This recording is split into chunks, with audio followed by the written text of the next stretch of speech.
Em 1º de janeiro de 2003, o mundo inteiro tem os olhos voltados para o Brasil.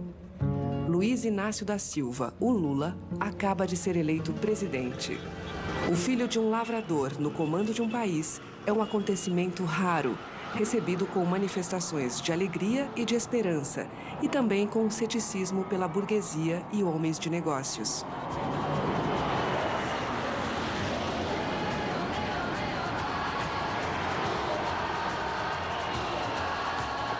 Durante 3 anos, pudemos acompanhar de perto a luta desse líder operário, que teve por missão nada menos que mudar a ordem do mundo. Senhoras e senhores, o presidente Fernando Henrique Cardoso e o presidente Luiz Inácio Lula da Silva dirigem-se ao parlatório do Palácio do Planalto para a transmissão da faixa presidencial.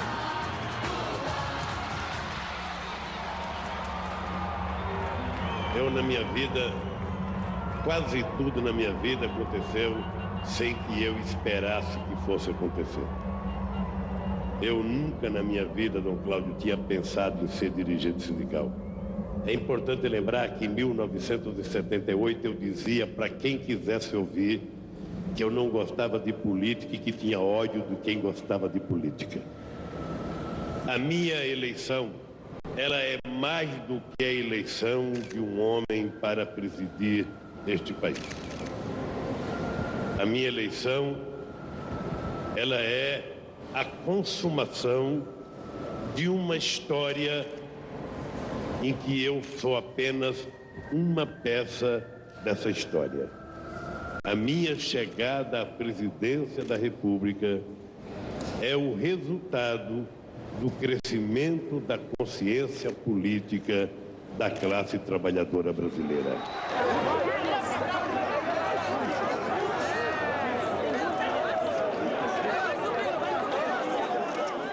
Historicamente, o Brasil teve um comportamento de país colonizado. Ou seja, nós já conquistamos a nossa independência 200 anos, ou seja, mais. Na hora das decisões políticas e econômicas, o Brasil sempre esteve subordinado às economias mais ricas. E nós decidimos que não é importante um país agir como se fosse inferior, como se fosse subalterno. Nós queremos que o país seja nem melhor, mas também não pior, que seja igual. E nós trabalhamos para que o Brasil recupere o seu poder de crescimento e que possa não ser a 18ª, mas que possa ser a 5ª, 4ª, e por que não pensar um dia em ser a primeira economia mundial? O Brasil tem extensão territorial para isso, o Brasil tem condições climáticas para isso, o Brasil tem conhecimento tecnológico para isso. Eu acho que o mundo desenvolvido precisa entender que nós não abriremos mão de crescer, desenvolver e fazer justiça social. Em um país onde um escandaloso fosso separa ricos e pobres, Lula se engaja ao lado dos trabalhadores nos anos 70, quando o Brasil passa por um período de agitação política duramente reprimida pelo governo militar. Para a esquerda brasileira, se iniciam anos de perseguição, assassinatos e exílio. Nessa época, Lula conhece aqueles que se tornarão os seus colaboradores mais próximos. Nous avions une analyse un peu erronée de la situation de notre pays. Pendant une bonne période, la thèse principale de la gauche, pas seulement de la gauche, il y avait pas mal d'économistes importants qui suivaient la même idée, c'était que le capitalisme au Brésil, il devenait quelque chose d'impossible et que nous étions dans une crise et que la seule solution, c'était effectivement une action révolutionnaire pour pousser un capitalisme qui serait épuisé, qui serait au bord de l'abîme mort. C'était tout à fait le contraire, c'est-à-dire les capitalismes brésiliens, à ce moment-là, passaient par une transformation très importante et ce qu'on a vu justement aux années 70, c'était une forte croissance, un épanouissement sans précédent du capitalisme brésilien. Et cet épanouissement, c'est bizarre de le dire, il a justement suscité la formation d'une grande classe ouvrière. Et c'est cette classe ouvrière qui, à la fin de la période, va créer le nouveau syndicalisme et va être à la base du Parti des travailleurs.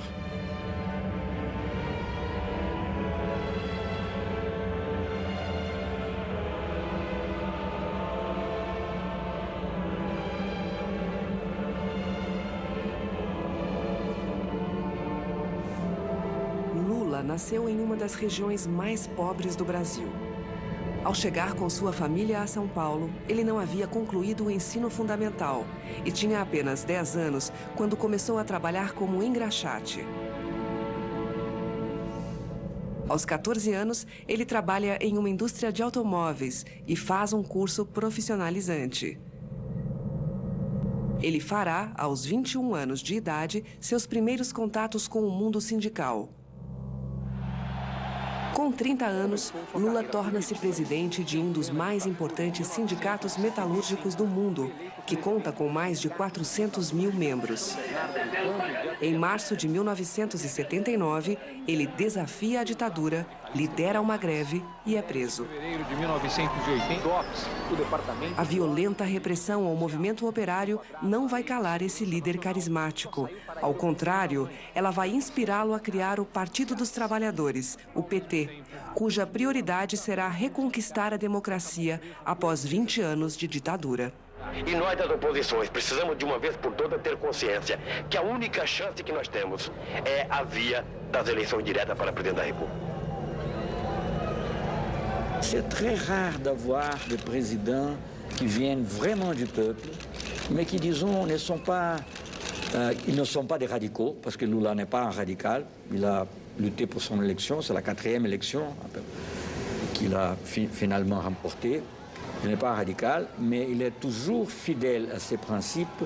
Il n'a été pas, comment on dit ça, apprivoisé par l'élite. Il est toujours lui, il est toujours Lula. Il est toujours l'ouvrier métallurgique qui a réussi à organiser les travailleurs sans radicalisation. Même à l'époque, il y avait des communistes, d'autres révolutionnaires qui étaient critiques de Lula parce qu'ils voulaient des révolutions et des choses comme ça. Et la même chose, je pense, évidemment, maintenant avec beaucoup plus de sagesse, que l'âge aussi apporte, il essaie de faire la même chose, de mettre ça en pratique au Brésil, qui est très important, pour un niveau de justice sociale dont nous avons beaucoup besoin, mais aussi au niveau international.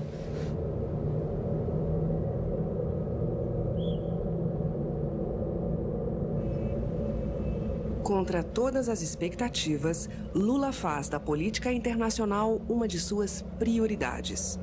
Ele tem um aliado de peso, seu velho companheiro Marco Aurélio Garcia, um intelectual de esquerda que viveu o exílio no Chile e depois na França. Uma vez no poder, os dois cúmplices recorrem ao diplomata brasileiro mais respeitado e também o mais temido da cena internacional. Celso Amorim é nomeado ministro das Relações Exteriores. O presidente sindicalista, o conselheiro revolucionário e o diplomata apostam em mudar o mundo e enfrentar o poder econômico. Para isso, os três homens vão lutar em 3 frentes. De início, na Organização Mundial do Comércio, na qual denunciam práticas mal intencionadas. Em seguida, nas Nações Unidas, reivindicam a reforma do Conselho de Segurança. Por fim, eles se opõem à dominação dos Estados Unidos sobre os países da América Latina e querem criar uma comunidade sul-americana de nações.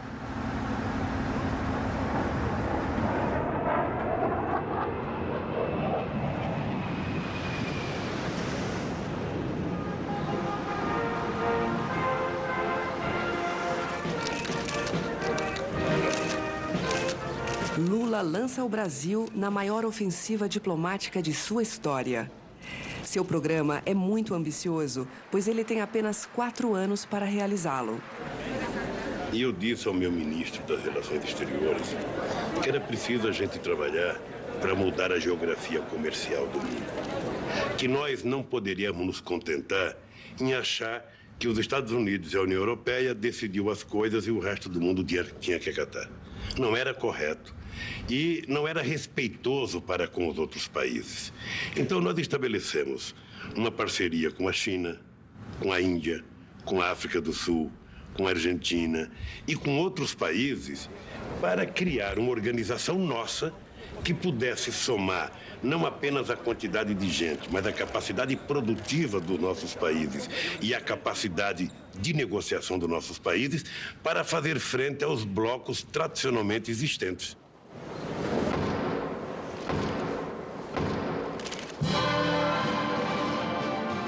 Para atingir seu objetivo, Lula não hesita em bater em todas as portas e mesmo em apertar a mão de um ex-diretor da KGB. Lula está bem posicionado para negociar. O Brasil possui mais de 185 milhões de habitantes, é a 11ª economia mundial e a segunda potência do continente americano depois dos Estados Unidos, superando seu rival, o Canadá. A nossa política externa, ela visa concretamente a criar condições para que os países em desenvolvimento não sejam tão dependentes da União Europeia e dos Estados Unidos. E eu aprendi uma coisa na minha vida, ou seja, ninguém respeita um interlocutor que não se respeita.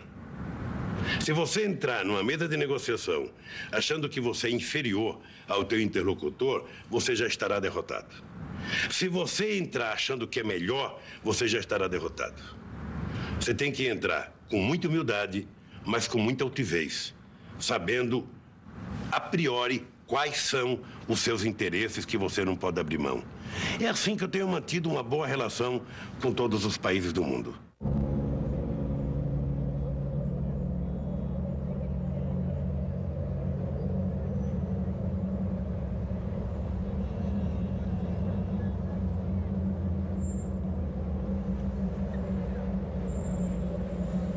O dado concreto é que, no século passado, a distância entre os países pobres e os países ricos não diminuíram, aumentaram.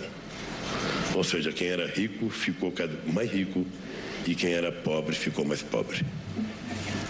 Assim, nem na relação comercial entre os países nós conseguimos convencer os países ricos a não terem subsídios nos produtos que os países pobres são mais competitivos. No resto, tudo mais fica difícil. Essa é a primeira coisa. É preciso que se estabeleça uma política em que se dê condições dos países pobres poder produzir, sobretudo produtos agrícolas, e vender em igualdade de condições para os países ricos, e os países ricos tirarem o subsídio dos seus produtos agrícolas.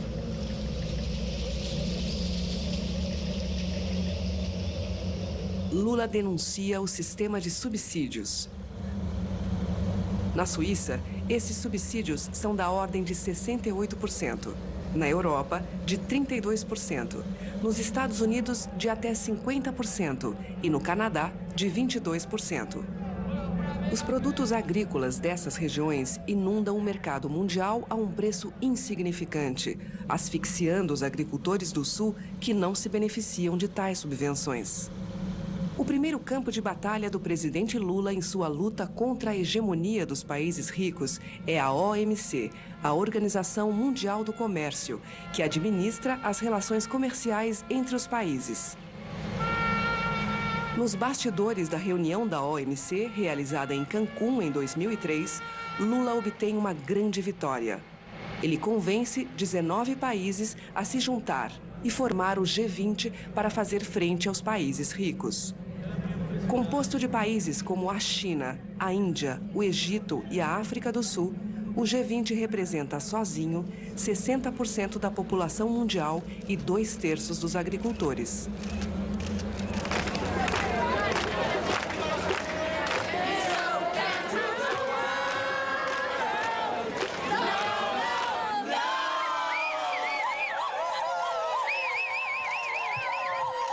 We would say this is a slap on the face of the European Union and United States that as long as they talk about a World Trade Organization which is dominated by their interests, and as long as they continue to dominate and present corporate interests, ignoring very clear demands that were made by the developing countries around agriculture, nations that had put forward their proposal that there would be no new negotiations on Singapore issues, and the tactic of bullying and arm twisting in the green room process has failed. I hope the message is loud and clear to the EU and to the United States.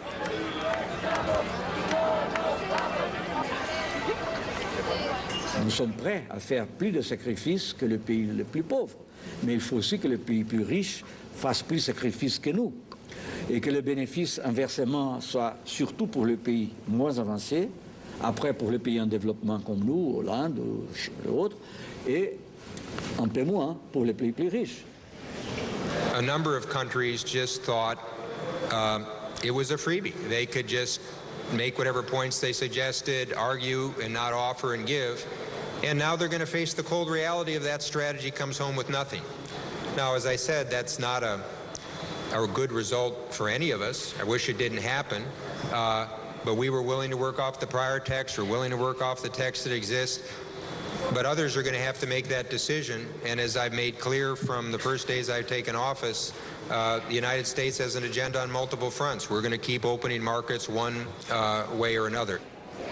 C'est une révolution, je peux vous dire tranquillement, parce que j'ai vécu 20 ans presque dans ces négociations commerciales, et c'est une révolution de la manière même où on négocie à l'OMC. Parce qu'avant, c'était les États-Unis, l'Union européenne, quelquefois le Quad qui comprenait le Canada et le Japon, quelquefois.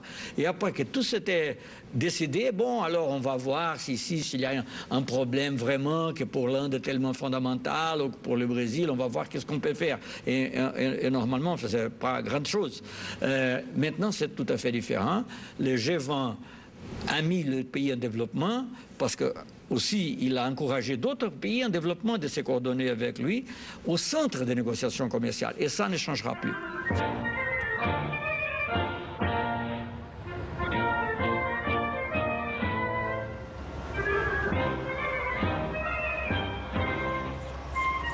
Lula sabe que nenhum país do Sul sairá ganhando de uma negociação bilateral com os Estados Unidos ou a União Europeia. Ele aproveita a condição de potência econômica do Brasil para tentar concluir a atual rodada de negociações na OMC, chamada de Rodada de Doha. Now, the President has made it very clear that it's difficult to get a Doha round going so long as there are countries that refuse to yield on agricultural matters. And I heard that loud and clear.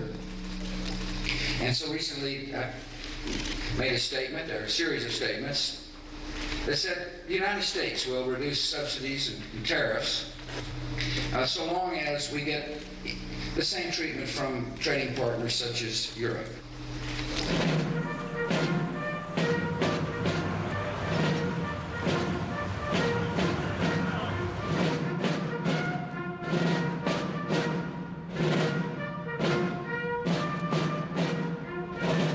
Je voudrais simplement dire que l'Europe a déjà décidé, il y a 1 an maintenant, la suppression totale des subventions agricoles à l'exportation.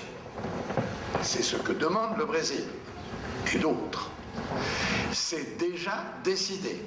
Mais l'Europe a indiqué qu'elle ne mettrait cette décision en œuvre que dans la mesure où les autres grands exportateurs, ça veut dire les États-Unis, prendraient la même décision. Donc ce n'est pas un problème en réalité entre le Brésil et l'Europe, c'est un problème entre les États-Unis e o resto do mundo. Eu acho que os dois não estão dizendo a verdade. O problema da França são os agricultores franceses e os eleitores franceses. E o problema dos Estados Unidos são os agricultores americanos e os eleitores americanos. porque todo mundo sabe o peso que tem a agricultura nos Estados Unidos e todo mundo sabe o peso que tem a pequena agricultura na França. Ou seja, então, as pessoas não estão vendo agricultores, as pessoas estão vendo eleitores.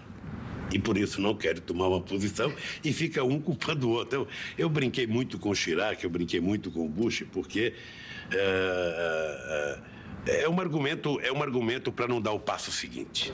Eu, nos últimos 6 meses, falei com o Tony Blair, falei com Angela Merkel, falei com a Itália, falei com a França, dizendo o quê? Que o acordo da rodada de Doha não depende mais de números econômicos ou de produtos, depende de uma decisão política. Depende de uma decisão política de cada líder. E eu tenho dito ao presidente Bush, como é que você vai querer passar para a história? Com a guerra do Iraque?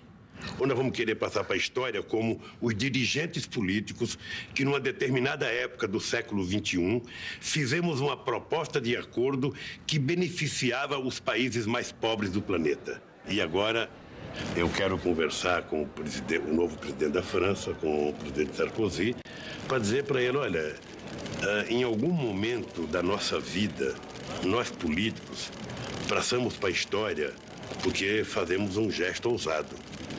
Sabe, é indescritível, sabe, que não exista sensibilidade, sabe, para entender que nós temos o poder de dar uma chance aos povos que não tiveram chance no século passado.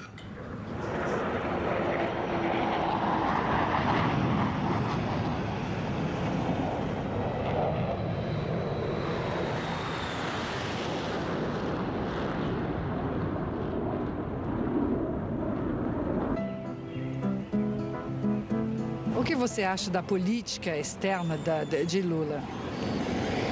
Olha, eu acho que, na verdade, foi até uma surpresa, né? Eu acho que as pessoas não imaginavam, por ele vir de uma condição inferior, de ser um sindicalista, as pessoas não imaginavam que ele fosse ter esse posicionamento. Eu acho que o brasileiro está contente com essa posição dele. Gosta de viajar muito, passear muito, né? É bom, né? Vamos ver até quando vai durar, né? Eu não me sinto bem representada com um presidente que, inclusive, não fala nem o inglês. O Brasil, ele precisa mostrar que é um país forte, né? Então, acho que ele vem lutando para isso, entendeu? Por isso que ele está fazendo que não seja só um país conhecido pelo carnaval, pelo samba, e sim pela economia, entendeu? Pela agricultura, entendeu? Então, acho que por isso que ele está fazendo essas forças aí.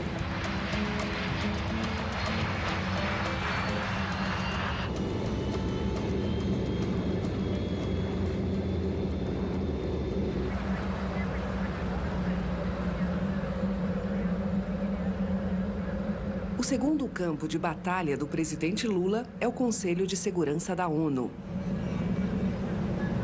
Em Nova York, Lula e sua equipe enfrentam o grupo mais poderoso do planeta, composto por China, França, Inglaterra, Rússia e Estados Unidos, os membros permanentes do Conselho de Segurança. Com a Índia, a Alemanha e o Japão, o Brasil formou um novo grupo estratégico, o G4. Cada um reivindica um assento permanente e a abolição do direito de veto. A reforma do Conselho de Segurança destaca-se como peça central do processo em que estamos envolvidos. A necessidade de fazer com que o Conselho se torne mais representativo e democrático é reconhecida pela imensa maioria dos Estados-membros. No horizonte histórico em que vivemos, nenhuma reforma do Conselho de Segurança será significativa se não contemplar uma expansão dos assentos permanentes e não permanentes com países em desenvolvimento da África, da Ásia e da América Latina em ambas as categorias.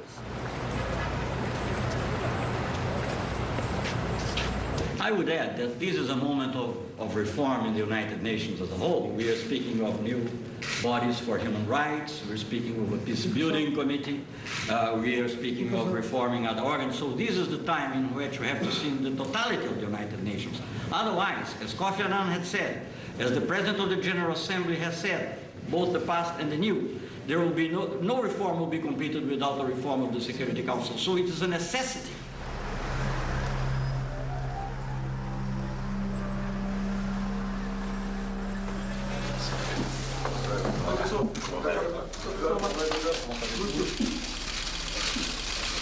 Après les événements de l'Irak, après l'invasion de l'Irak et la crise que cela a provoquée à l'ONU, il est absolument impossible de ne pas discuter la réorganisation des Nations Unies, en particulier des mécanismes de sécurité collective. O Brasil está pronto para dar sua contribuição, não para defender uma concepção exclusivista da segurança internacional, mas para refletir as percepções e os anseios de um continente que hoje se distingue pela convivência harmoniosa e constitui um fator de estabilidade mundial.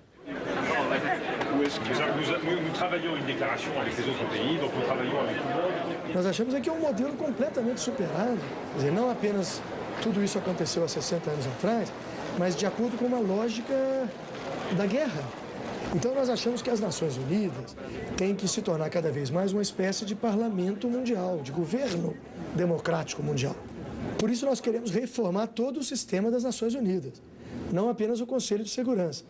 Por exemplo, nós queremos que o Conselho de Desenvolvimento Econômico e Social, que foi criado em 1946 e nunca funcionou, para discutir as questões econômicas do mundo, nunca funcionou, porque os países hegemônicos preferiam que os debates econômicos se dessem no Fundo Monetário Internacional, se dessem fora das Nações Unidas, e reservaram para as Nações Unidas apenas a questão da segurança.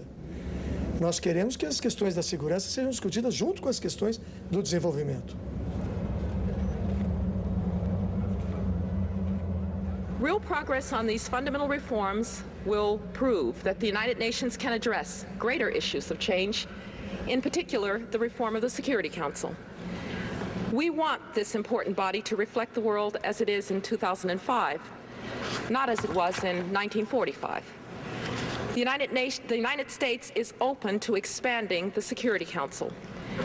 We have long supported a permanent seat for Japan, and we believe that developing countries deserve greater representation on this body. Évidemment, les États-Unis savent très bien que s'ils appuient seulement un pays, n'importe quel, dans le cas le Japon, ça c'est une façon de ne pas avoir la réforme. Alors, il faut attendre peut-être que les États-Unis évoluent à une position semblable à celle qu'ont aujourd'hui la France, le Royaume-Uni, qui conçoivent que la réforme doit être une chose plus large, plus ample, plus représentative, pour qu'on puisse aboutir à un résultat. Parce qu'évidemment, si une chose est certaine, le Japon, je ne parle pas de mérite du Japon, mais c'est une réalité politique, ne sera pas le seul pays à être, disons, absorbé dans un Conseil de sécurité élargi. Ça n'arrivera pas. Olha, não se trata do Brasil levar algo de novo. Se trata de fazermos justiça ao atual momento político que vive o mundo. Ou seja, a ONU foi criada em 1948, sabe, numa situação política, sabe, numa situação geopolítica que não existe mais hoje. Acabou a bipolaridade, hoje o mundo está muito mais democratizado, quem era fraco ficou mais forte, quem era forte ficou mais fraco. O que nós queremos é um equilíbrio nas decisões.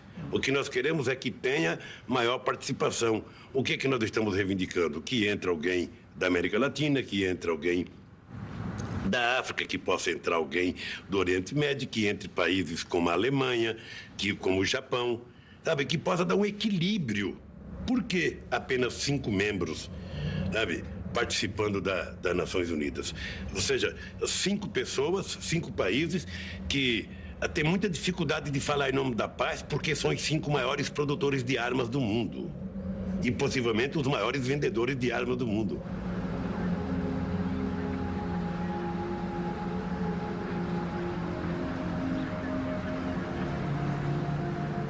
Hoje, os Estados Unidos apoiam o Japão e, mais recentemente, a Alemanha. A China, de sua parte, não quer o Japão. A Inglaterra defende o Brasil, mas é reticente à entrada da Índia. E a Rússia se opõe à entrada da Alemanha.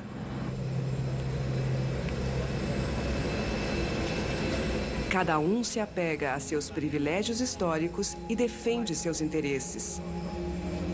Para a diplomacia brasileira e Lula, é o fracasso de 4 anos de um trabalho perseverante.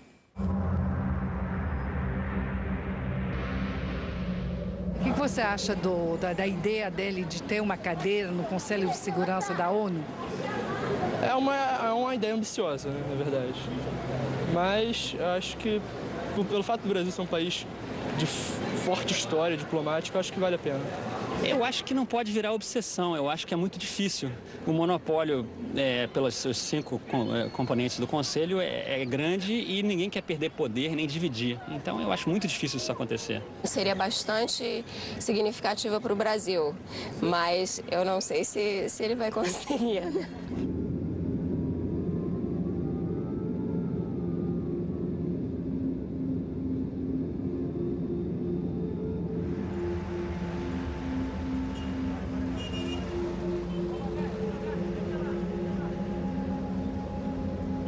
Dando continuidade à sua ofensiva diplomática na ONU, Lula se posiciona como um negociador incontornável.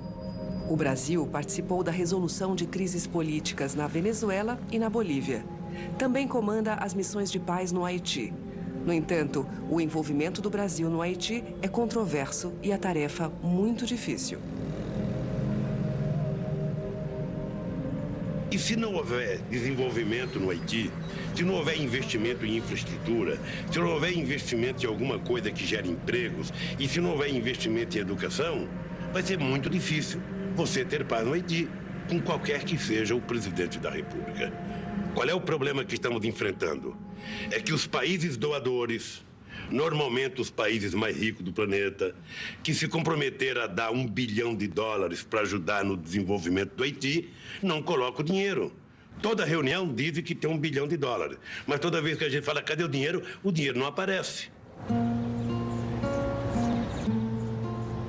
E a missão de paz no Haiti, você concorda? Concordo, eu acho que se um país ele não consegue, não tem maneira de desenvolver um plano dentro dos países, os países vizinhos podem ajudar, né? Eu acho que o Brasil não está intervindo, ele está tentando ajudar. Eu concordo, eu acho que se a gente tem um exército que está aí podendo ajudar, por que não, né? Mais uma coisa, é demagogia. Se a gente tivesse um país cujos problemas internos já estivessem todos resolvidos, aí sim ele poderia se voltar para assuntos nobres como esse. Mas enquanto a tua casa está caindo, você não pode começar a querer cuidar da casa dos outros. Isso é o que eu penso. É um povo muito sofrido ali, né? Mas o Haiti está aqui no Rio de Janeiro, no Brasil. Já viu, né? Como é que estamos aqui em guerra.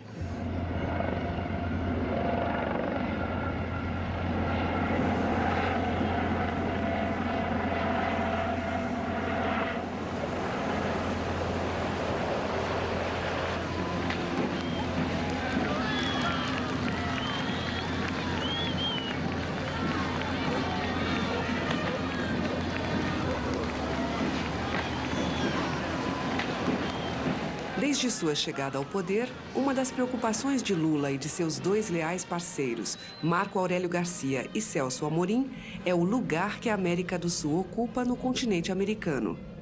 É o 3º campo de batalha de sua política internacional. O projeto proposto pelos Estados Unidos de estabelecer uma área de livre comércio das Américas, excluindo Cuba, de início seduziu vários governos latino-americanos. Mas, rapidamente, tornou-se claro que o desequilíbrio entre os países do Sul e a potência americana iria mergulhar a América Latina em um estado de dependência jamais visto. No encontro de Mar del Plata, mais uma vez, o Brasil orienta o desfecho da reunião. Nós temos negociado com outros países em desenvolvimento acordos em que tomamos plenamente em conta as assimetrias e sensibilidade dos países menos avançados. O mesmo princípio deve reger as negociações hemisféricas. Estamos dispostos a continuar essa discussão, mas não podemos fixar prazos artificiais que não serão cumpridos e que apenas causarão desgaste. Por isso, preferimos avaliar a situação após Hong Kong à luz do que ocorrer, sobretudo quando definirmos claramente a questão dos subsídios na reunião de Doha. Obrigado.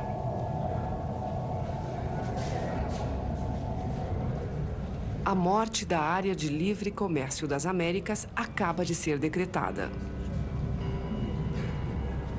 C'est pas concevable au Brésil qu'on fasse un accord où on a l'obligation, c'est pas seulement importer qu'on a l'obligation d'importer des produits agricoles subventionnés. Et un autre exemple où on doit rendre encore plus rigides les normes de propriété intellectuelle. Tandis qu'à l'OMC, on a beaucoup travaillé, pas seulement le Brésil, mais tous les pays en développement, je dirais, avec l'appui de quelques pays développés, pour rendre ces règles un peu plus souples, pour permettre, par exemple, de combattre le sida avec des médicaments génériques et tout cela. Alors, je ne peux pas concevoir que je puisse faire un ALCA comme ça. Veja, eu não assinei a ALCA porque eu era contra a ALCA. A ALCA, tal como estava prevista, na verdade, era um acordo entre os Estados Unidos e Brasil. Tá? Por quê? Porque são as duas maiores economias do hemisfério. Tá? São dois maiores países.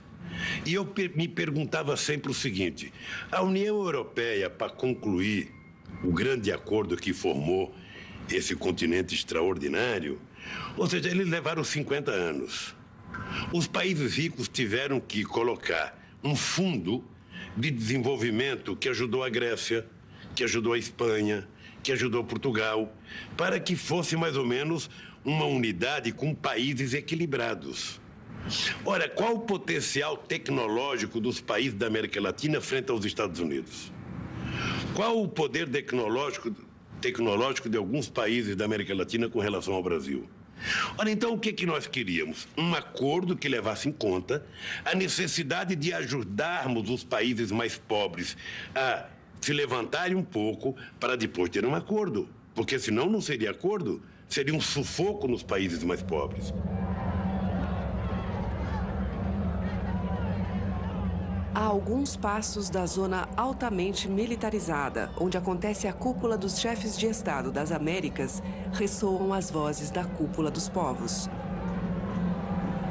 Hemos venido aquí hoy a muchas cosas, pero entre tantas cosas de las que hoy hemos venido a hacer aquí a Mar del Plata hoy, cada uno de nosotros trajo una pala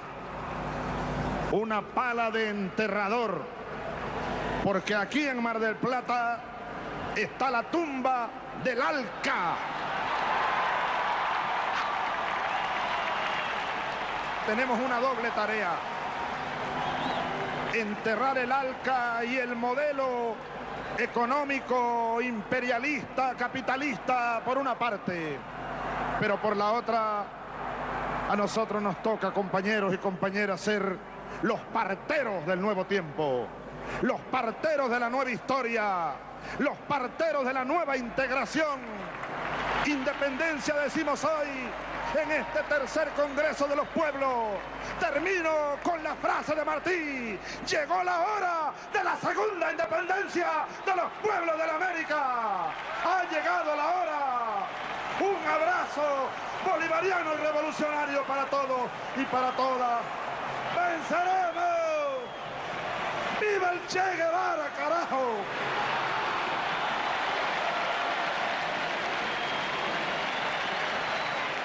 A América do Sul está mudando com os governos de esquerda e centro-esquerda eleitos democraticamente. À frente desses países, homens e mulheres de origem às vezes muito modesta, como Lula, alguns deles tendo sofrido os maus tratos das ditaduras. Muchas gracias, comandante. Un saludo revolucionario a todo el pueblo latinoamericano antiimperialista. Suerte, que siga esta gran lucha para liberar a Latinoamérica. Muchas gracias. Gracias, Evo. Esse aplauso. Quando pensamos na Bolívia de Evo Morales, na Venezuela de Hugo Chávez, na Argentina de Néstor e Cristina Kirchner, no Uruguai de Tabaré Vázquez, no Chile de Michelle Bachelet, no Equador de Rafael Correia e no Brasil de Lula, percebemos que uma nova solidariedade está nascendo, mesmo que exista uma grande diversidade de trajetórias políticas. Plutôt que des vents de gauche, je les appelais des vents de changement, the winds of change, comme disait Macmillan. Et c'est surtout, disons, l'arrivée au pouvoir des gouvernements qui ont plus de conscience sociale, qui comprennent que c'est très bien de suivre les recettes peut-être du Fonds monétaire ou de la Banque mondiale, mais c'est plus important d'avoir les besoins du peuple. Si on peut combiner les deux, tant mieux. Mais il faut toujours mettre... Et je crois que maintenant, il y a une grande majorité de gouvernements en Amérique du Sud qui ont cette vision. O velho sonho de Simão Bolívar de criar uma comunidade das nações sul-americanas nunca conheceu condições mais propícias para se concretizar do que este início de século XXI. Com mais de 360 milhões de habitantes e um território gigantesco, a América do Sul possui grandes riquezas naturais, imensas reservas de água e de hidrocarbonetos. Além disso, com exceção da Colômbia, a região não conhece nenhum conflito armado.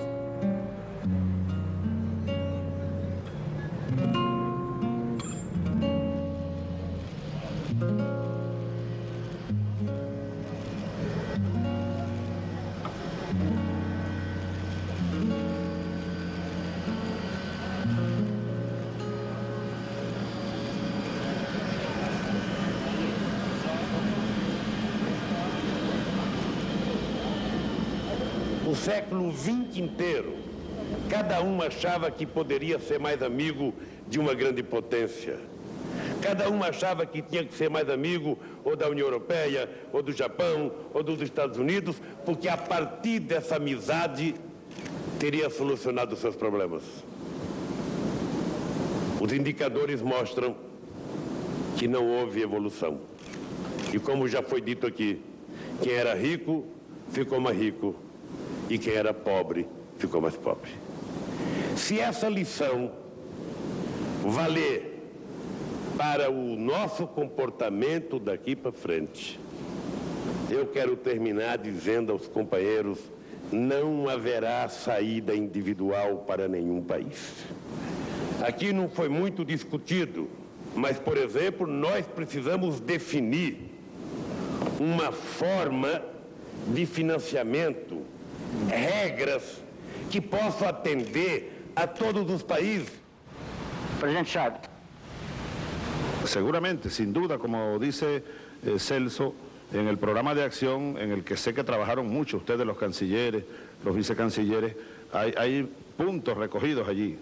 Pero esto no es un plan estratégico, es un programa de acción, no tiene plazos. Estamos repitiendo lo de Naciones Unidas, la cumbre del milenio, no hay plazos, buenas intenciones, plazos 100 años, no sé cuánto. A prevalecer essa posição do presidente Chaves, nós sairemos daqui sem documentos. Eu vou repetir, a prevalecer essa posição do companheiro Chaves, nós sairemos daqui paralisados como chegamos. Pero repito, no quiero alargar esto más allá de lo conveniente. Dije después de la intervención de Lula que estoy de acuerdo con tu última propuesta. Pon tú la fecha, la hora y yo me muevo donde sea y como sea, porque me parece que es vital dar este debate. No creo que debamos evitarlo, creo que es una obligación de nosotros. Muchas gracias. Entonces doy por aprobado É um processo de exercício constante da democracia, de adversidades internas, mas nós temos que vencer essa barreira. Você pensa que foi fácil, depois da Alemanha e França fazerem a Segunda Guerra Mundial, se matando, agora ser os dois países mais importantes na integração da União Europeia? Isso custou tempo, palavras, reuniões, discursos, documentos, paciência, e é isso que nós temos que ter. Ou seja, nós perdemos um século, sabe, esquecendo de nós mesmos. Vamos recuperar esse século agora, vamos trabalhar muito. Pode ser daqui 1 ano, 10 anos, 15 anos, mas eu acho que é inevitável a integração da América do Sul, fisicamente, politicamente e culturalmente. Presidente, quanto aos arquivos? Um de cada vez. Uma última pergunta, presidente. Quanto aos arquivos?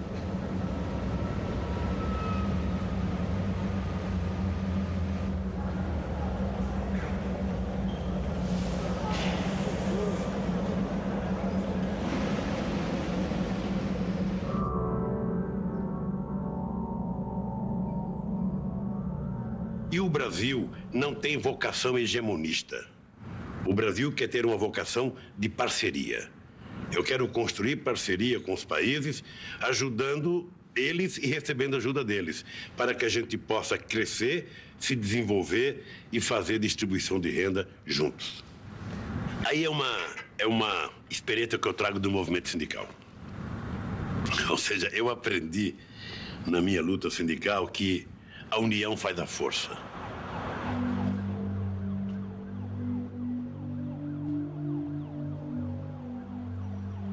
CAF entrou e deu a garantia, nenhum problema. Pero, em qualquer caso, para que Brasil entre com financiação, a financiação... O exemplo da União Europeia inspira os líderes da região. A ideia de uma união alfandegária, de uma moeda e de um passaporte comuns trilha seu caminho. No, creo que en la medida en que avance la Comunidad Suramericana de Naciones, avanzaremos en esa dirección.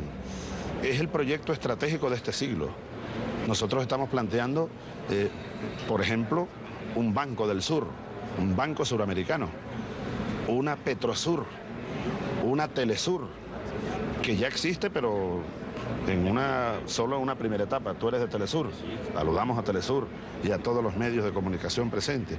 Es decir, una Universidad del Sur, un sistema de hospitales del sur, y dentro de eso la institucionalización de un parlamento que en mi criterio debería ser elegido directamente por los pueblos, pero forma parte de esa arquitectura necesaria para la gran unidad suramericana. Muchas gracias a todos. Gracias, muchachos.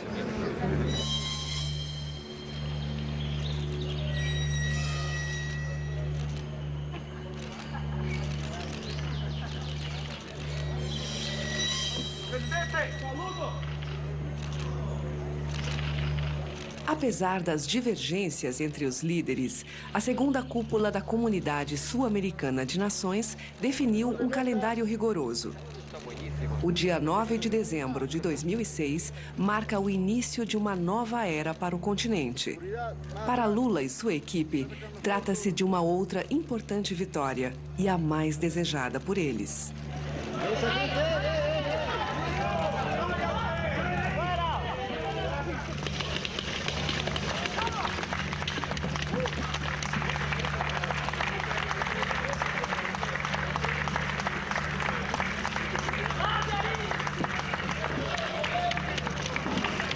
Muchas gracias por una gran iniciativa. Cuando nos dicen, estoy pensando así como el Parlamento Europeo tiene su sede, estoy pensando que el Parlamento Sudamericano será en Cochabamba, Bolivia. Muchas gracias, compañero Lula, por esa gran iniciativa, esa gran propuesta. Muchas gracias.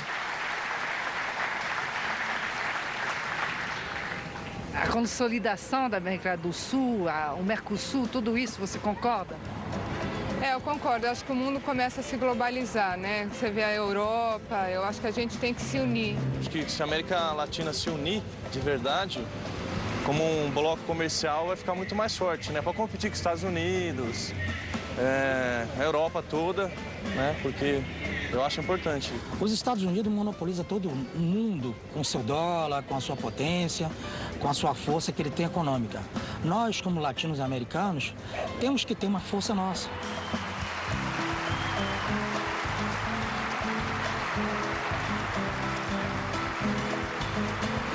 Estou convencido que o Brasil finalmente encontrou seu caminho. Finalmente. Sabe? Os pobres do Brasil voltaram a conquistar o direito de acreditar, de ter esperança, de sorrir. E do ponto de vista da política externa, eu acho que o Brasil também está ocupando um papel, sabe, importante, na medida em que nós respeitamos todo mundo, na medida que somos respeitados e na medida que discutimos igualdade de condições. Então eu penso que isso vai manter um certo equilíbrio para que a gente sonhe com mais paz, com mais democracia e com mais riqueza produzida no mundo e com mais distribuição de riqueza. Porque a riqueza produzida na mão de poucos significa miséria.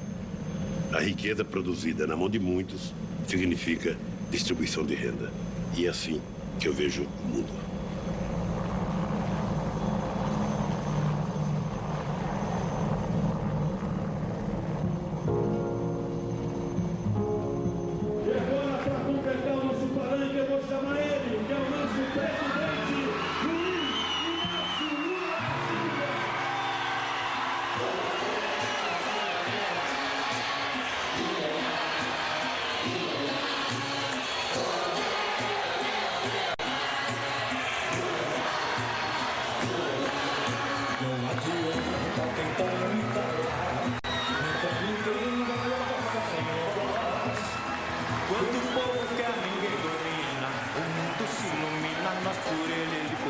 O mundo se ilumina, nós por ele, ele por nós. O Brasil quer seguir em frente com o primeiro homem do povo, o presidente. Ele sabe governar com coração e governa pra todos com justiça e união. É o primeiro presidente que tem a alma do povo e tem a cara da gente.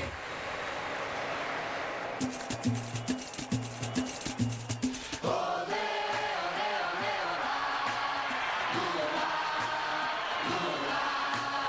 Olé, olé, olé, olá. Lula, Lula. Não adianta tentarem me calar, nunca ninguém vai abafar a minha voz. Quando o povo quer, ninguém domina. O mundo se ilumina, nós por ele, ele por nós. O mundo se ilumina, nós por ele, ele por nós. O Brasil quer seguir em frente com o primeiro homem do povo, o presidente. Ele sabe governar com coração e governa pra todos com justiça e união.